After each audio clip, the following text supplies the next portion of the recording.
తనతో నాకు 2015లో మ్యారేజ్ అయింది సార్. నాకు పాప కూడా ఉంది సార్. కొన్నాళ్ళకి మ్యారేజ్ అయిన కొన్నాళ్ళకి ఏంటంటే సార్ పబ్జీ గేమ్కి బాగా ఎడిక్ట్ అయిపోయాడు సార్. పబ్జీ గేమ్ నైట్ అంతా ఆడుకొని ఉదయాన్నే పడుకొని ఆఫీస్కి వెళ్ళేవాడు కాదు సార్. అది క్వశ్చన్ చేసి ఎందుకు ఇలా చేస్తున్నామంటే ఇలా కాల్ చేసేవాడు సార్. చేతులు పెట్టేసి కాల్ చేసేవాడు.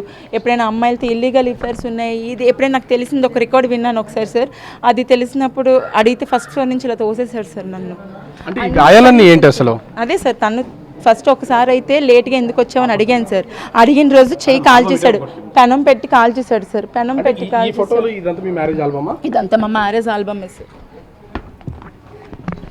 అంటే ఇందులో పెళ్లి నాటి కానీ ఇతర ఆల్బమ్లు కానీ చూస్తున్నాం కదా, వీటిలో ఇంత అన్యోన్యత ఉన్నటువంటి అవును సార్. అంటే మోసం చేయాల్సిన అంటే ఎందుకు బాగా అంటే సెక్షువల్ పిచ్చోడు సార్. చాలా అంటే చాలా ఉమనైజర్ సార్. ఇంత అంతా ఉమనైజర్ కాదు తను. ఎలా అంటే ఇంకా రోజుకు ఒక వర్జిన్ కావాలని నాతో చెప్పేవాడు సార్. నాకు ఈ అమ్మాయితో పరిచయం ఉంది, నేను ఆ అమ్మాయితో అక్కడ పడుకున్నాను ఇక్కడ పడుకున్నాను, నాకు అంటే ఇంకా రోజుకు ఒక వర్జిన్ కావాలి. ఆ అమ్మాయి మీది ప్రేమ వివాహమే కదా, మీకేం తెలియలేదా ఇట్లా తన వ్యక్తి ఇలా ఉంటాడు? ఏం తెలియదు సార్. నా పాపకు మొన్న సీరియస్ అని మెడికవర్లో ఫోన్ చేసిన రోజు కూడా రాలేదు సార్. ఐసీయూలో ఉంది పాప, త్వరగా రా అన్న రాలేదు సార్. అవన్నీ పక్కన పెడితే కొన్నాళ్ళుగా నేను ఎక్కడున్నాడు ఏంటి ఎందుకు ఆఫీస్లో సస్పెండ్ అయ్యాడని నాకు తెలిసింది సార్. ఆఫీస్లో సస్పెండ్ అవ్వడం ఏంటి, ఆఫీస్కి వెళ్ళట్లేదని తెలిసింది సార్. ఆఫీస్కి ఎందుకు వెళ్ళట్లేదని నేను కనుక్కున్న రోజు ఈ అమ్మాయిని పెళ్లి చేసుకొని ఈ 40,000 రెంట్ అపార్ట్మెంట్లో ఎలా ఉంటున్నాడు నాకు అర్థం అవ్వట్లేదు సార్. ఆఫీస్కి వెళ్ళక ఏమీ చేయక ఉదయం అంతా పడుకుని ఉంటాడండి సార్. మాకు వాచ్మెన్ వాళ్ళు ఇచ్చిన సమాచారం ప్రకారం వాళ్ళు ఉదయాన్నంతే పడుకుని ఉంటారు, తెల్లారు లెగిసి ఉంటారు, రాత్రి లెగిసి తెల్లారు లెగిసి ఉంటారు, మళ్ళీ ఉదయాన్నే పడుకుంటారు, మళ్ళీ ఈవినింగ్ 7కి 8కు బయటకు వెళ్తారు. ఇదే నాకు తెలుసు సార్.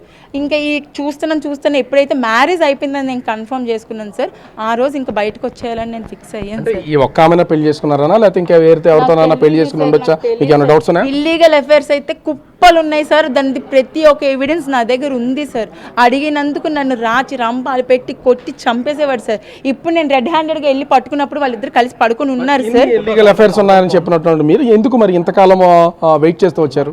ఇంతకాలం సార్ ఇప్పుడు ఇలాంటి ప్రూఫ్ ఉంది కాబట్టే కదా సార్ మీడియా కూడా నాకు సపోర్ట్ చేయడానికి వచ్చింది. ఇప్పుడు నేను ఊరికే నా మాటతోని ఏ కోర్టులో చెప్పినా పోలీస్ స్టేషన్లో చెప్పినా సరే ఎవరైనా ఒప్పుకుంటారా సార్? ఎవరైనా పోనీ ఓకే అది రైట్ అని ఒప్పుకుంటారా?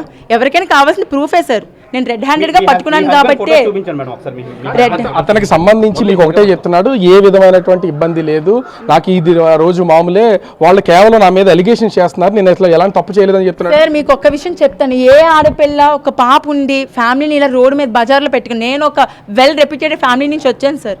అలా నా ఫ్యామిలీని రోడ్డు మీద పెట్టుకోవాలని నేను ఏ రోజు అనుకోలేదు సార్. ఎందుకు సార్ నేను అనుకుంటాను, నాకు పరువు ఉంటుంది కదా సార్. అంటే ఆస్తులు కట్న కానుకలు ఇవి ఇచ్చి తర్వాత ఇవి డిమాండ్ చేయడం కానీ మిమ్మల్ని హెరాస్ చేయడానికి ఇది ఏమైనా మేజర్ రీజన్ ఏమైనా ఉందా? ఎవరు సార్? మీ హస్బెండ్. మేము డౌరీ అయితే ఇచ్చాం సార్. మాకు అది ఇప్పుడు దాని రిటర్న్ కూడా ఇవ్వలేదు. మెయింటెనెన్స్ నన్ను వేయమన్నారు, అది కూడా నేను వేయలేదు. డీవీసీ ఒక డొమెస్టిక్ వైలెన్స్ మాత్రమే వేసాను సార్. నిజంగా తను అంటున్నారు నేను మనీ కోసం మాట్లాడుతున్నాను. సరే నేను మనీ కోసం మాట్లాడితే మెయింటెనెన్స్ వేయాలి కదా. కోర్టులో ఒకసారి వెళ్ళి ఒకసారి చూడండి నా పిటిషన్స్. డీవీసీ తప్ప నేను ఏది వేయలేదు. 3 కోట్ల రూపాయలు డిమాండ్ చేశారని తను చేస్తున్నటువంటి ఆరోపణ చేయమని సార్, ప్రూవ్ చేయమనండి. ఓకే 3 కోట్లు కాదు సార్, 5 కోట్లు చేసిన సరే డీవీసీలో కంపెన్సేషన్ ఎంత కావాలమ్మని అడుగుతారు నన్ను. మీ లైఫ్ని డ్యామేజ్ చేసినందుకు మనకి పోలీస్ స్టేషన్లో కూడా రాయమంటారు కదా. డైరెక్ట్గా ఆమెను పట్టుకున్నారు కదా, ఇప్పుడు ఆ పొజిషన్ ఏంటి, ఆమె ఎక్కడి నుంచి వచ్చింది, ఆమె వివరాలు ఏమైనా తెలుసా మీకు? ఆమె పేరు వంశీ ధర్మజ్ఞ అంట సార్. రాజమండ్రి అమ్మాయి అంట. ధవళేశ్వరం బ్రిడ్జి దగ్గర వాళ్ళ హౌస్ ఉంది. రాజమండ్రి అమ్మాయి అంట. ఆ అమ్మాయి ఎంత ఇదిగా అంటే నేను లాన్కి వెళ్ళి పట్టుకుంటే నీకు అంత తెలుస్తాను, నువ్వు ఎలా బతుకుతావో నీ కూతురుతో ఎలా ఉంటావో నేను చూస్తానని మా ముందే ఛాలెంజ్ చేస్తుంది. మేమిద్దరం పట్టుకున్నాక షీఈ్ మై వైఫ్ అని మీడియా ముందు మా అబ్బాయి స్టేట్మెంట్ ఇచ్చాడు సార్. అంతే సార్. అంటే మీతో ఇప్పుడు 2017లో మీకు మ్యారేజ్ అయింది, 2015లో మ్యారేజ్ అయింది. అప్పటి నుంచి కలిసి ఉన్నా కూడా వేరే వ్యక్తిని వైఫ్ అని ఎట్లా పరిచయం చేస్తున్నాడు? ఇక్కడ ఉన్న వాళ్ళకి మీకు ఏం తెలియదు అసలు? మీకు తెలియదు సార్. నేను ఇక్కడికి వచ్చి ఎప్పుడైతే నేను కనుక్కోవడం మొదలు పెట్టానో అప్పుడు ఈ అబ్బాయి ఒక్కడే ఉంటున్నాడు అనుకున్నాను సార్. ఎప్పుడైతే ఆ అమ్మాయిని వైఫ్ అని ఆ అమ్మాయిని పెళ్లి చేసుకున్నాడు అని ఎప్పుడైతే తెలిసిందో ఇంకా నేను భరించాలనుకోలేదు సార్. ఎందుకంటే సొంత అక్కడే పడుకోవడానికి రమ్మన్నాడు సార్. వాడికి బావి వరుసలు లేవు అసలు. ఈ ఒక్క ఇల్లేనా లేకపోతే ఇలాంటి ప్లేసెస్ ఏమైనా ఉన్నాయని ఏమైనా ఐడెంటిఫై చేశారా మీరు? లేదు సార్, నేను ఇది ఒక్కటే నాకు తెలిసింది.